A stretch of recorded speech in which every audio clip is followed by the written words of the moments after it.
Ladies and gentlemen, thank you for coming back to our event. I would now like to announce our second panel discussion. The panel will be about destination marketing. Our great moderator, Arda Sayıner from Hürriyet Newspaper.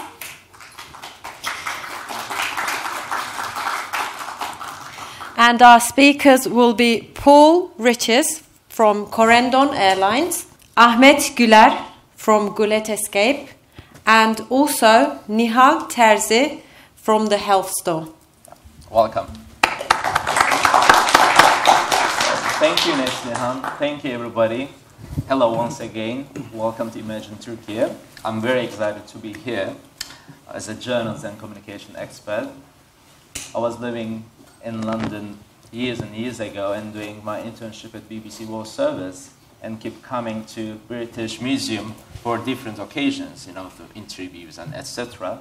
And today, that's why I'm extra excited to be here to share this special moment with all of you. Thanks to Yalçın Avcı.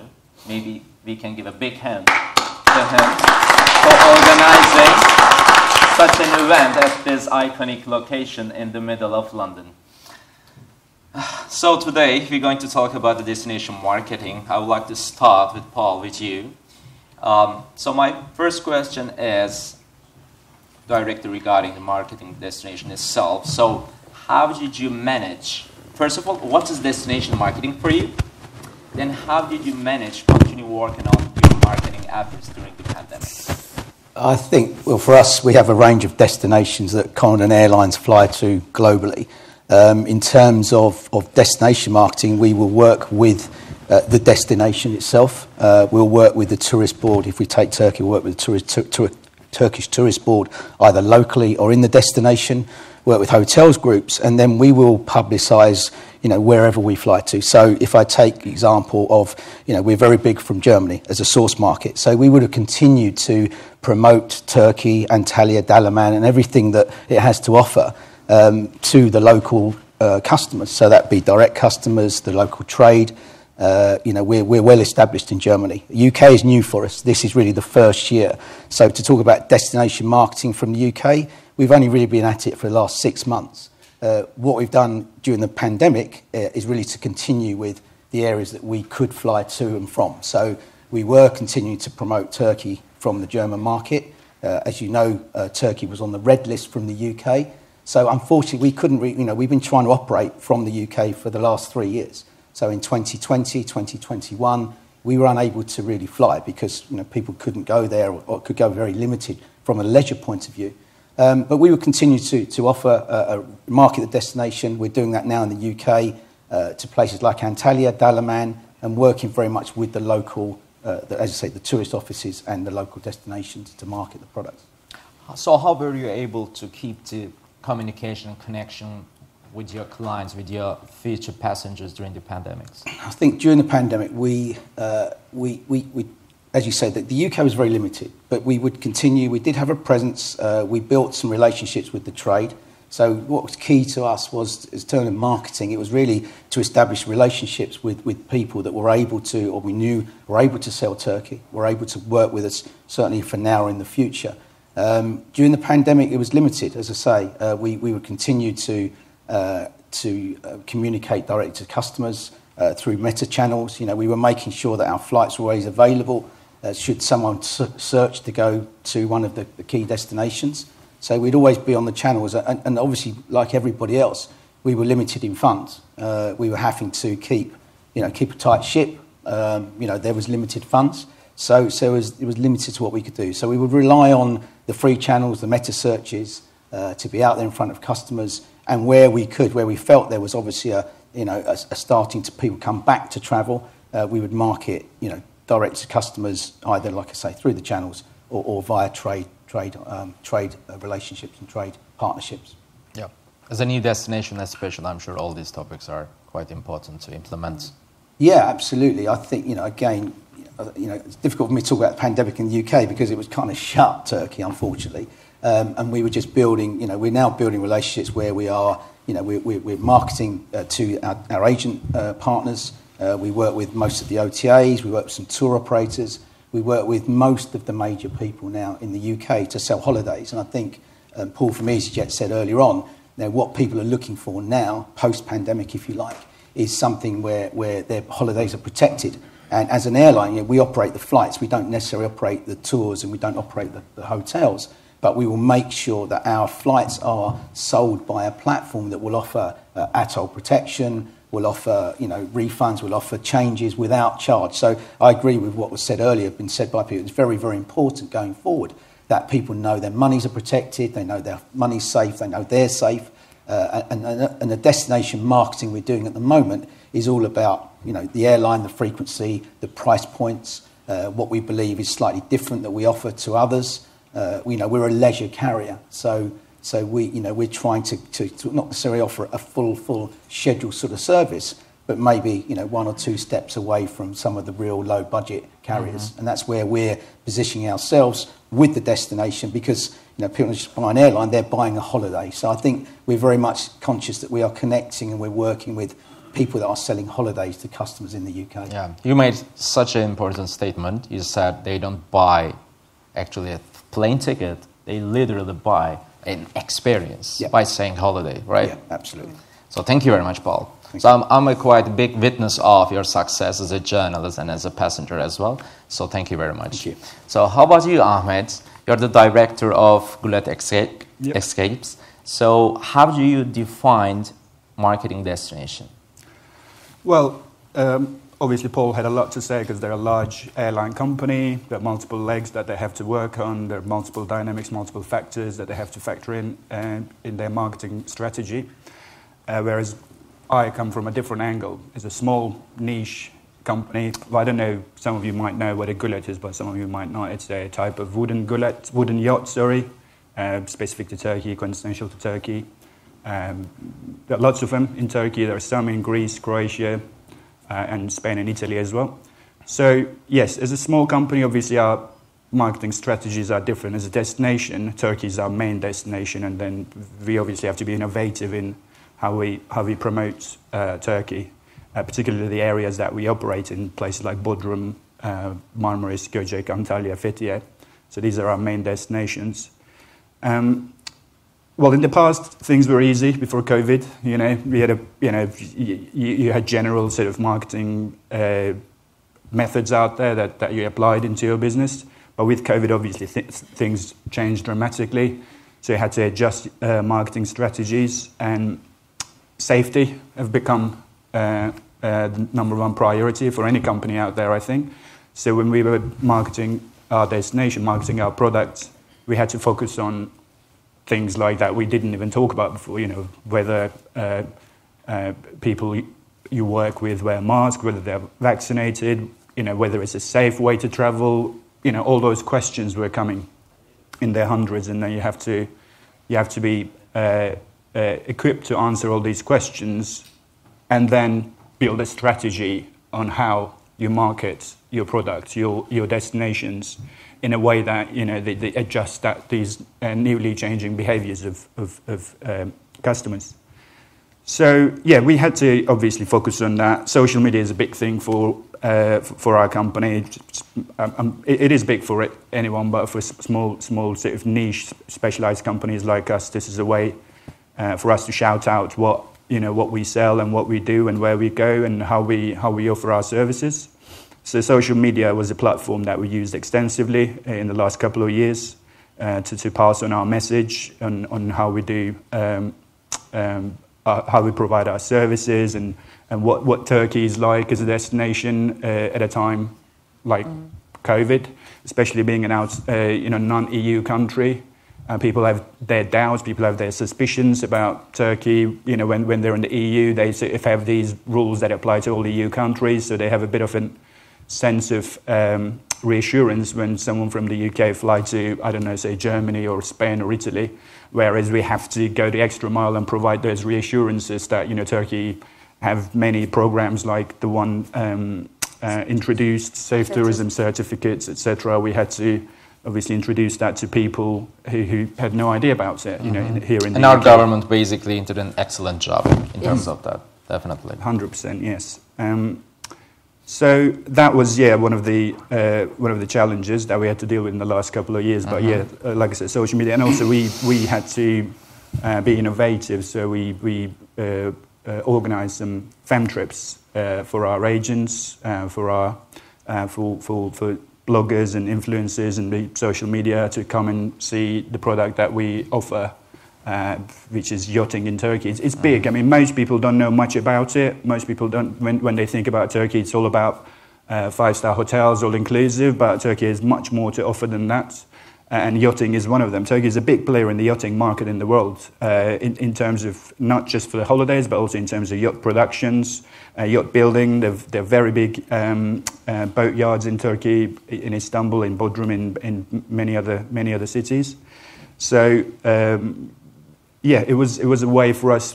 These fam trips was a way for us to bring people who are curious about our product, but not necessarily fully informed. So it was a great way for them to sort of see it firsthand and then experience it firsthand and experience all the things that they didn't hear about Turkey, not just the things that they've heard about Turkey before. So these were some of the things that we used for promoting Turkey as our destination in the last couple of years mainly. And what I believe is even after COVID, that trend is going to continue. So because people are looking for more like unique experiences, isolated places, and not being in the crowd most of the time, and having a voyage in a Gulet, I think is a great option for that. Yeah, that was one of our unique selling points. Yes, especially during COVID, it's a great way to be away from the crowds, to be away from the virus in a way. Creating your Gulet bubble. Gulet bubble, exactly.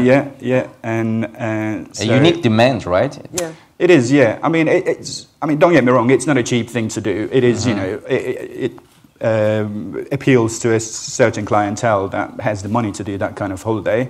But Gulets are relatively much more affordable than like a motor yacht you can charter in south of France, while you get the same similar sort of level of comfort and similar level of service. And so it provides that sort of alternative, the affordable way of doing something luxurious, I guess. And the fact that you can have your own bubble, it was definitely an attraction for most people. And as you said, the trend is going to continue. But I also believe that people, as human beings, we have very sort of short sort of memory span. So we tend to forget things. So I think I already see that people are going back to some of their old habits that they didn't have, during the last 2 years. Some of the behavior that fundamentally changed. Things like, not, handshaking someone or not, like getting close to someone, closer than 2 meters. It was unthinkable, like for periods for, people to get close to each other or even hug. Now, as the effect of COVID is sort of decreasing, you see more and more people going back to their old habits, wanting to go back to their old habits at least. So maybe in 2 or 3 years' time, people will not, stick to the norms of today as much.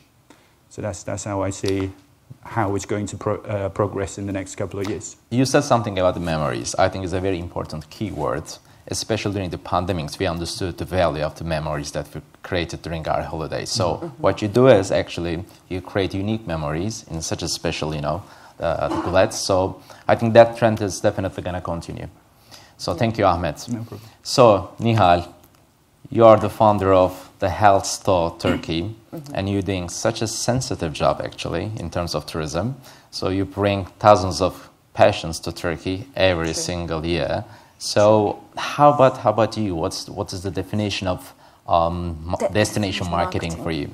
Well, I'm going to actually turn the conversation with question around, if you don't mind. Destination marketing for us because during the pandemic, we didn't market Turkey. We were so involved in what the airlines was doing, what the insurance companies were doing, what the countries was doing. So our marketing could change on a day-to-day basis. One thing, you would put a post up about, we're free to travel so-and-so place, and the next thing, the flights will be cancelled, the patients will be calling, and you had the whole thing turned upside down. So our average rebooking per patient was 6 to 7 flights because of cancellations, because of the change of policies, change of countries, regulation changes. So therefore, for me, I was actually sitting on the other side, sitting in, from Turkey's point of view, and looking at which country is allowing people in, and directing my marketing to those countries. So it was no point spending my marketing budget in UK when UK was a red and we couldn't travel, we couldn't land planes direct. So we had to adopt to the new rules, regulations on a day-to-day basis, change our marketing. Majority, thank God for social media, because that's the quickest way that you can actually make announcements and get thousands of people hear what you got to say if you're facing the right audience, obviously. And for us it worked, because the health store was I call it a pandemic baby, because I set it up in November 2019, and the total lockdown in the UK and all over Europe between March and July gave me the enough time for the infrastructure to be built. And when we went up on July the 17th, when my first group arrived in Turkey, then it was a case of play with the different components of the marketing to get my market to open to the correct people, correct countries, and so the flow of patients was arriving to Turkey on a monthly basis. It was quite unique for me to meet up with the Turkish Airlines marketing manager in Dublin Airport, and he said, "Thank you so much for your business." And I said, "Why?" I didn't think I was the only person doing this, because you kept us going during this winter months, and not only to Istanbul, all the way to Izmir. How on earth are you getting people to travel from Ireland to all the way to Izmir? That you're not selling one flight, you're selling 2 flights. Actually, I'm not selling anything. I'm just making a service available to people who actually wants to travel to Turkey for medical treatments. That was my experience. So you said thanks to social media, but how do you differentiate yourself? Because there are many brands and they're doing many different types of communication with the targeted patients, and some of them are doing right, but some of them are doing really wrong. So it's a dangerous zone, right? It is. Social media is a great tool if it's used right, and if you can make fantastic posts, get fantastic designers on it, spend a lot of budget or waste a lot of budget doing it. But what we managed to do with the social media is show how real we are, and show it from people's own eyes. So show real experiences, and even a basic live that doesn't cost anybody anything except somebody holding a camera, either to me or the surgeons or to the doctors. That goes a long way, because people see the whole experience from the Health Store Turkey eyes. They know what's going to happen when they arrive at the hospital. I agree, 100%. So speaking of pandemics, so where do you see ourselves, the phase of the pandemics? Do you think the industry already overcome with it, or the process is still continuing? Paul? I think from a UK perspective, people are behaving as if it's completely over. I think Scotland finally lifted the mask wearing rule today. So I think that definitely from the numbers that we see from bookings from January to now from our partners in the UK, the numbers are back up to 2019 levels and beyond. Talking to a lot of the regional airports, they are predicting 70 or 80% of flight capacity this year versus 2019, and it could be even better. So, if it carries on as it seems to be, and the answer to your question is people are behaving as if it's over and we're through it and we can sort of more or less travel wherever we want. Certainly to Turkey, Turkey is open for business, there's no doubt about that. That is the message that we portray and is being seen, I think, by customers. There was a little blip when the war started, unfortunately, and we saw some strange numbers then. But in the last 4 or 5 weeks, it's come back to sort of some sort of normality. So I think that I think people will go. There is pent up demand from the last 2 years from the UK. We mentioned already today here, Turkey is very popular. It's number 2 or number 3 on most of the agents or operators' list of destinations. You saw, how many flights EasyJet have got. We've got 35 flights plus a week going to Turkey. We've got, without plugging, a daily Antalya service, and it's selling very, very well. And we're new in the market. Now we may have taken slots and capacity that historically Thomas Cook and Monarch, which are 2 airlines that you probably know, went bust over the last few years. And there is definitely, pent up demand, and there is still not quite enough capacity to Turkey. And we see a real opportunity to come in and to answer your question, I think the market is more or less back to normal. Mm-hmm. What do you think, Ahmet? Do you think we are still in the transaction process, or? Well, I agree with Paul. Looking at the numbers, things look like pandemic is over, because we had our best year in 2019. And then we had our worst couple of years, and then we're back to having another very good year at the level of what we had in 2019.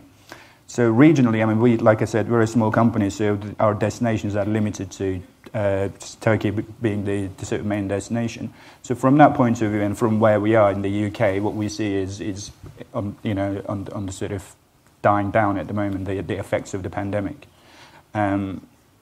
But that's more of a regional approach. But if I have to comment on the global situation, I guess it's a very different picture, isn't it? For example, in China, there's still, pretty much closed door policy. And I don't know if you have any business in China, but if someone had business in China, travel, then they would probably answer that question very differently than how we do. So I guess regionally in Europe, especially, it looks like pandemic is dying down now, and the behaviour, like I said earlier, behaviours are changing back to the old patterns, and but globally, the effect is still there. So whether it'll be over any soon, I guess that's an individual decision for any country. What restrictions they apply to their citizens, and it's sometimes it's not even to do with the real data of the pandemic. Sometimes it's just to do with the policies of the countries. So luckily, we live in a region where common sense prevails. So all the rules and restrictions seem to be very proportionate and a product of common sense. So it looks like in Europe we succeeded overcoming the pandemic. And I think in the future it'll get, the effect of it will be less and less. Yeah. We say inshallah. Inshallah. Thank you very much, Ahmet. So, what do you think, Nihal?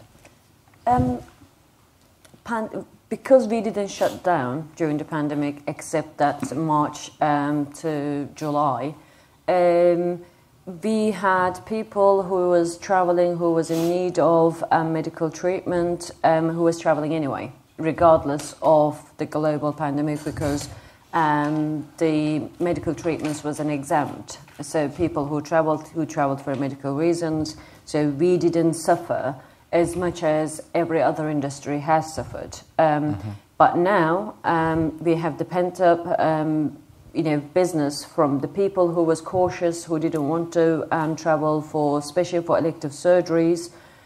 During the pandemic, they're now free to travel, so they are coming. So our business is basically increased by 10 times within the last month on its own. And we have bookings going, now we have bookings for next year. That never happened before because people weren't planning ahead. Now the restrictions are lifted. We have people planning ahead for their surgeries. British people love doing that because they plan for their holidays. They're now planning for their holidays and their medical treatments at the same time, because majority of what we do is elective surgery. So I think we are the whole tourism is about to explode, but definitely medical tourism is about to explode too. One more, inshallah. One more, inshallah. So speaking of the UK market, I would like to also hear consumer behaviors towards Turkey in the market? And I would like to start with you, Nihal, again. Consumer behavior. Excellent. Turkey is one of those destinations. You either have one section of British people who thinks we're still riding camels, and it's all about deserts, and then you have the other part of British nation that loves to go to Turkey. Once they've been, they can't stop going to Turkey. And they know more about Turkey than I do because I spent my last 25 years here. They always go, oh, have you been to such and such place? I say, no, because you've been going more than I do, so you know better than I do. Like, you know, Ahmet's company is doing, I'm quite familiar with Ahmet's company because I'm a sailor, so Gulet holidays is something I always think, one day I'm going to just go on a Gulet and don't do anything, let other people do it, and so I don't have to do it myself. But they love Turkey, and as a destination, I think we're now coming out of that budget holiday destination to, you know, just starting to move on to a bit more luxurious holiday because it is in that 4-hour, you know, flight zone. That every family's dream, direct flights for less than 4 hours, and you can't actually do wrong in Turkey, I don't think. Thank you. So, Ahmet, what do you think of the consumer behaviors in the UK market?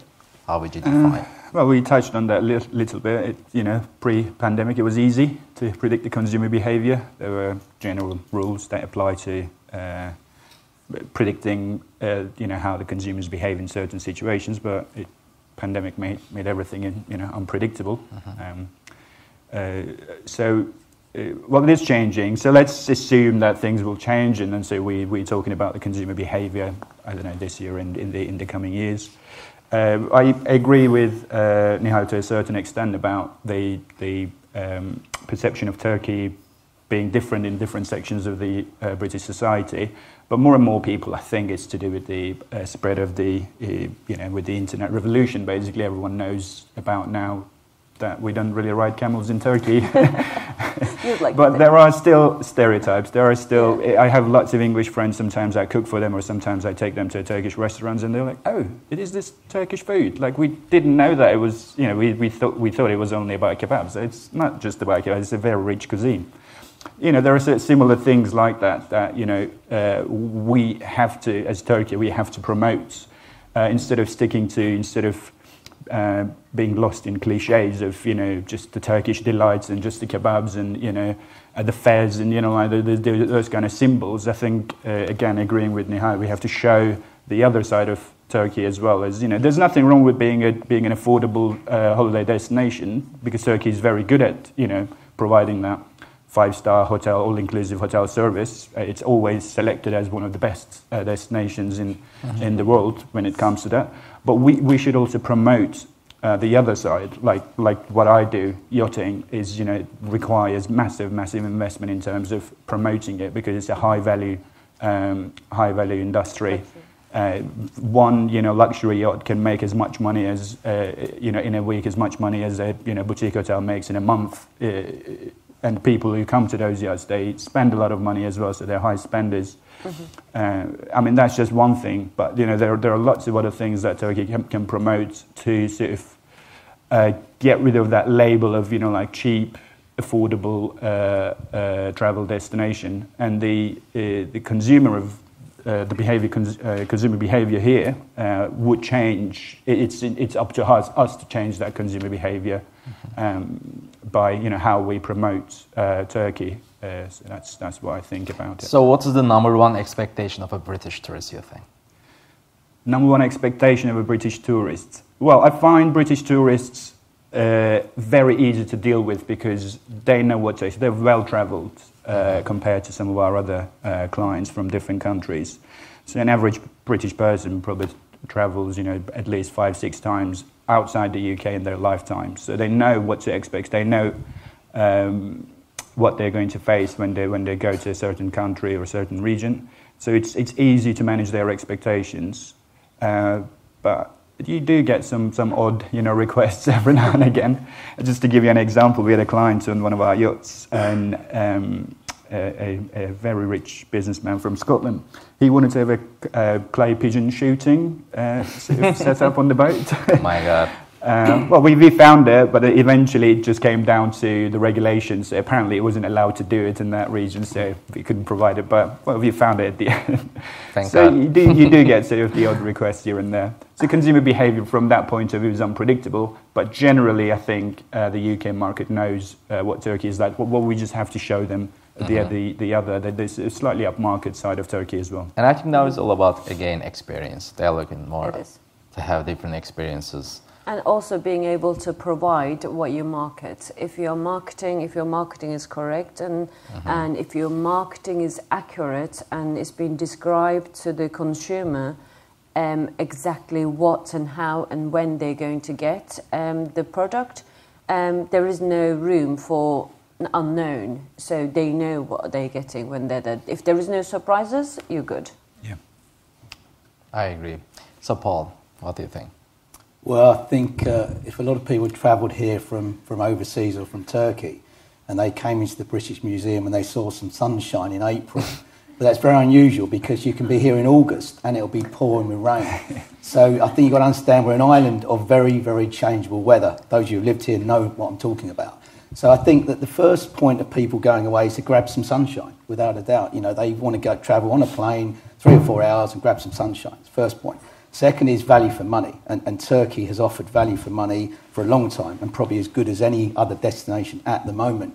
And then they want somewhere good to stay and good food. And I think someone pointed out earlier, if I look at our trends and what we're seeing in the market, is probably, I agree that Turkey is a very big country and got very diverse types of holidays. And people were travelling a lot to Bodrum in the past and Dalaman, and they still do. And Antalya wasn't really a Brits sort of market. They weren't going there so much in their hundreds of thousands. But I think the Brits have kind of discovered Antalya, discovered the range of hotels, the quality of hotels, 5-star all-inclusive. And you can get a 5-star all-inclusive, I guess, in Turkey for the price of a 3-star in Mallorca, roughly. I don't know. And I think people know that, and they're getting better service. Yeah, right? yeah, oh, absolutely, yeah. Better service, food, you know, European. But you know, you struggle to get a bad 5-star all-inclusive in Turkey, I'd say. You know, I don't know any, so good. Certainly none of ours are anyway.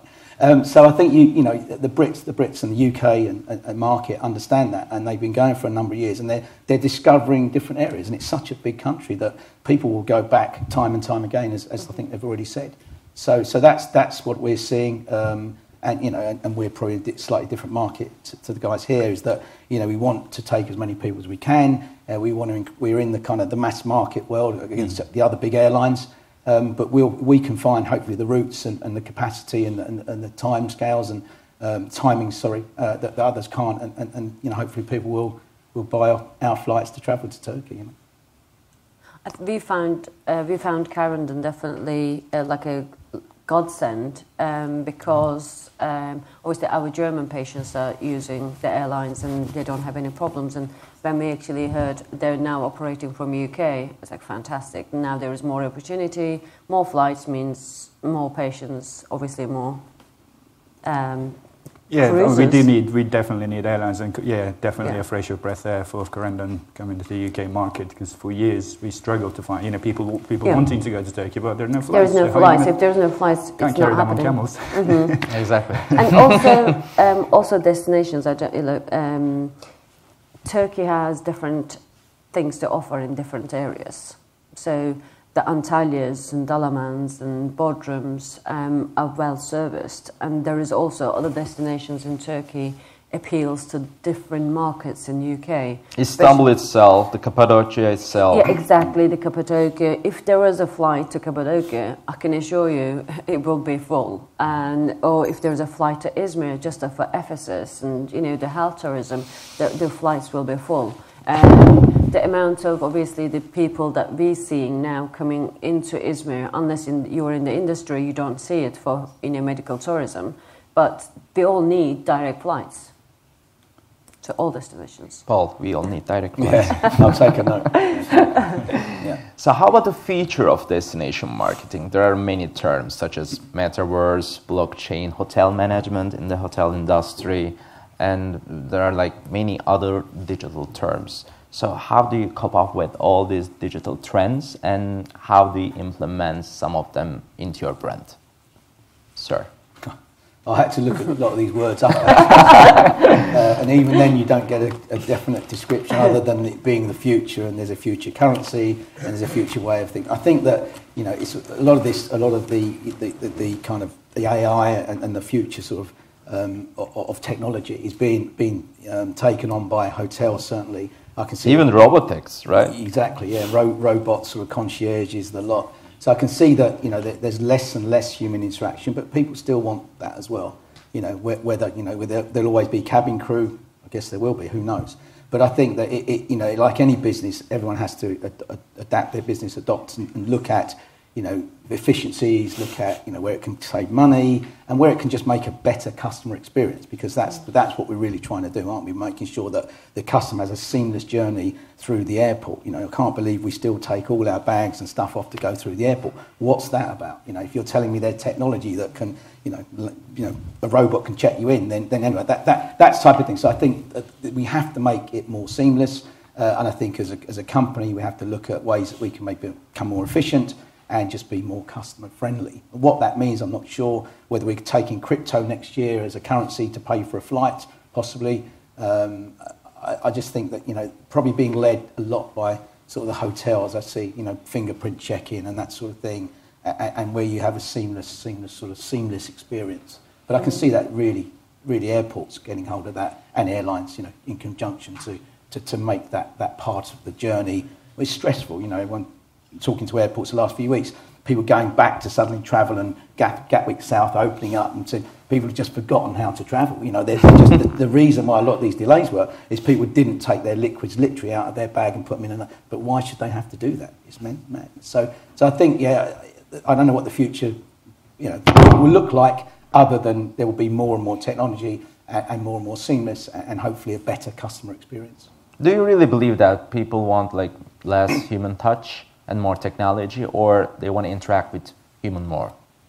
I think they want both. I don't think people want, you know, I don't know if everyone goes on online chat and you just know that you're talking to a robot until you keep going, no, I want to talk to someone. And then suddenly, you know, Jessica turns up, or Bill or someone, and they answer your real question rather than being fed through a computer. So yes, you need a human interaction as well, but there are some things where, you know, if I go to a hotel, do I want to queue with 5 people to check in? No, I want to walk to my room, press the button and go in, you know, and possibly same with an airline. Yeah, I'd love to see someone when I get on the aircraft and serve me a cup of tea and talk to me and say, how's your experience? But getting from my car or whatever to my plane, why do I have to talk to a load of people and show passport? You know, I just need to go through a load, you know, just a seam. So it's a bit of both. Yeah, there are times where I don't believe you should, you know, cabin crew example, you shouldn't replace those with a robot going up and down. I mean, I can't believe that. Probably will happen one day, but I'm not sure that's a great customer experience, no. So how about you, Nihal? You have a huge online platform.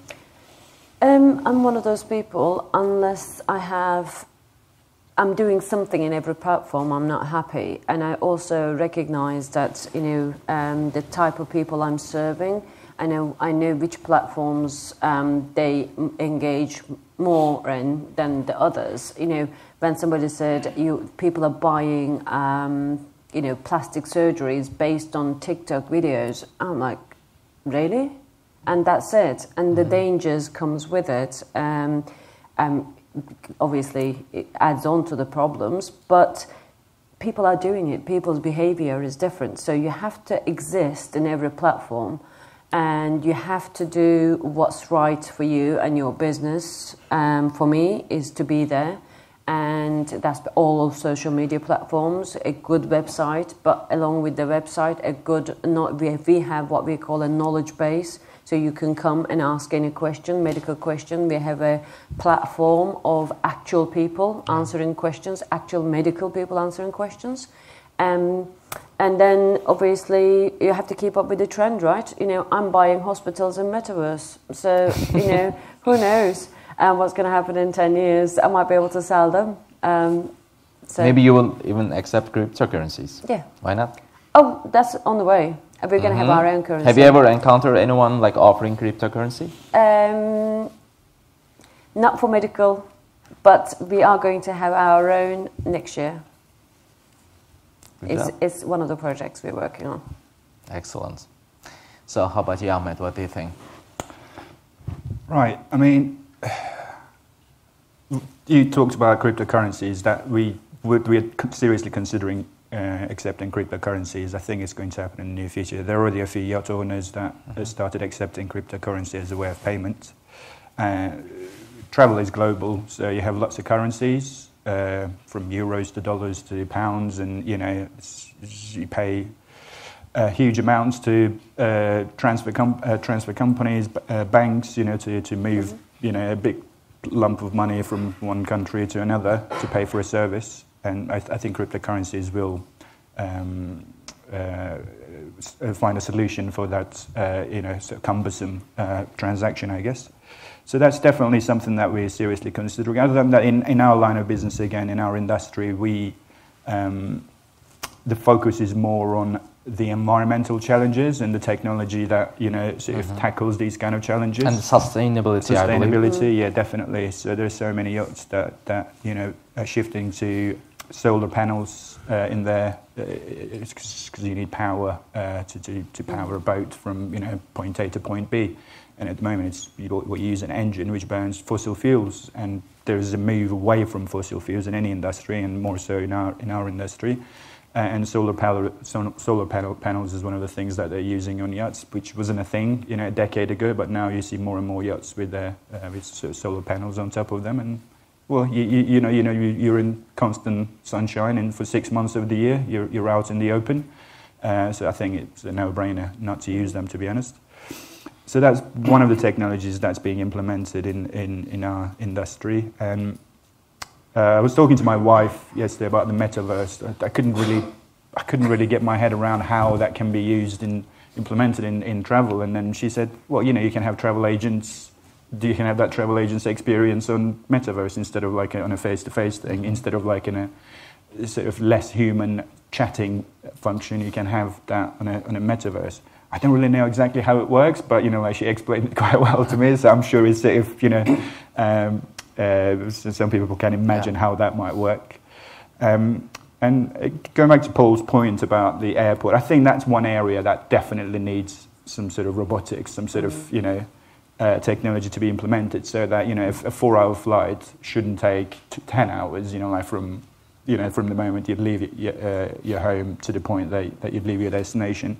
That's the biggest expectation, I think, from the airlines companies, right?